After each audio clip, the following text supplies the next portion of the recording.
Saturday afternoon, but I want to provide an update on the deadly and devastating tornadoes that have moved across several states in central United States, including touching down across 227 miles of Kentucky alone.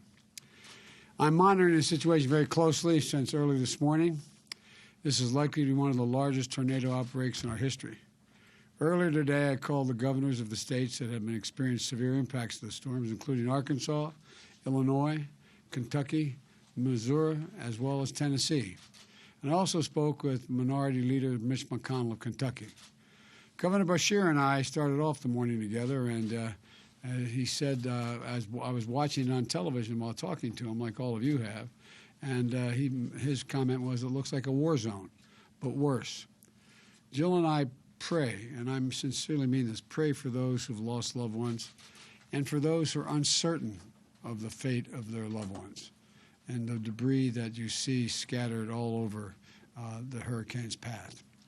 They lost their homes, they lost their businesses, and it's a tragedy. It's a tragedy, and we still don't know how many lives are lost or the full extent of the damage. But I want to emphasize what I told all the governors. The federal government will do everything it can possibly do to help. I've spoken several times today with the head of FEMA, the Federal Emergency Management Agency, as well as the director of FEMA, who's already deployed emergency response personnel to these states, search and rescue teams, water and other supplies. And FEMA is on the ground working with each of the states to assess the damages and focus on federal support where it is needed most and how we can get there most rapidly. I also, and apparently it has just been announced, but I also approved the emergency declaration that was requested a couple of hours ago by Governor Beshear of Kentucky. That's going to accelerate federal emergency assistance for Kentucky right now when it's urgently needed. And I stand ready to do the same for the governors of the other states, and I've made it clear to them if they request emergency declarations. I've also requested that FEMA offer additional federal resources, including help with temporary housing where homes have been wiped out or too badly damaged to live in. And I also asked FEMA director to let the states know what they may not be aware of, what they may be entitled to, because they don't necessarily know all that's available from the federal end. We're going to continue to I personally am receiving regular updates, and my staff is continuing to reach out to the mayors, the county officials, and other local leaders in these states affected by the tornadoes. And my heart goes out. I was told that early this morning that one of the equivalent of a county executive, one of the folks in Kentucky, was lost in this tornado. I want folks in all these states to know we're going to get through this. We're going to get through this together, and the federal government is not going to walk away.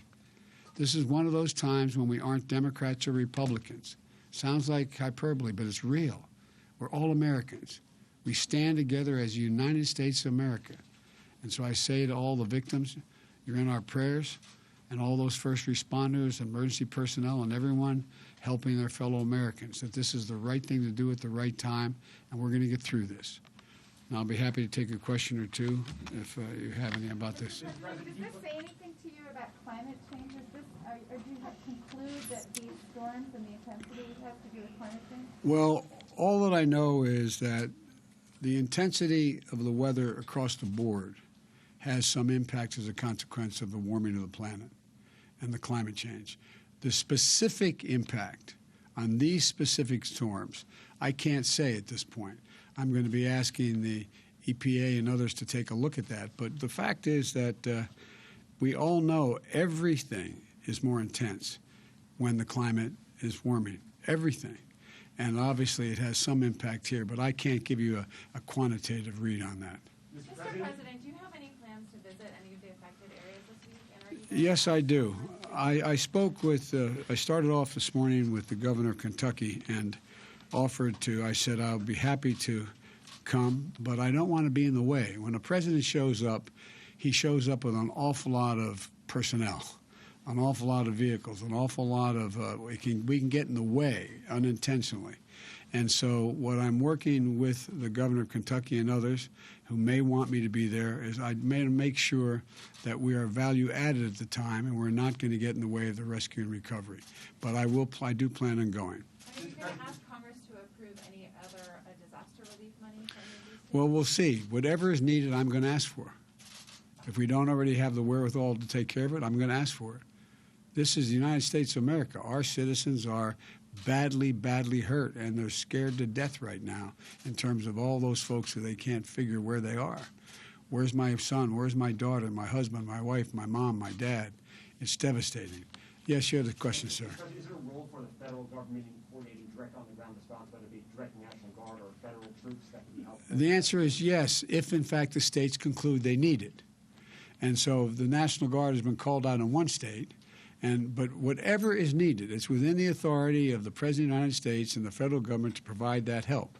And we're going to provide whatever. We were just listening to live remarks from President Joe Biden offering his prayers, his condolences to those impacted by the severe weather outbreak last night and this morning. Also announcing that he's approved the emergency declarations for the state of Kentucky. Governor Beshear requested that. FEMA has been mobilized to this entire area affected. He also pointed out that the governors of Illinois, Arkansas, some of the other states that have been impacted by the severe weather event have not yet requested the emergency declarations, but he will approve those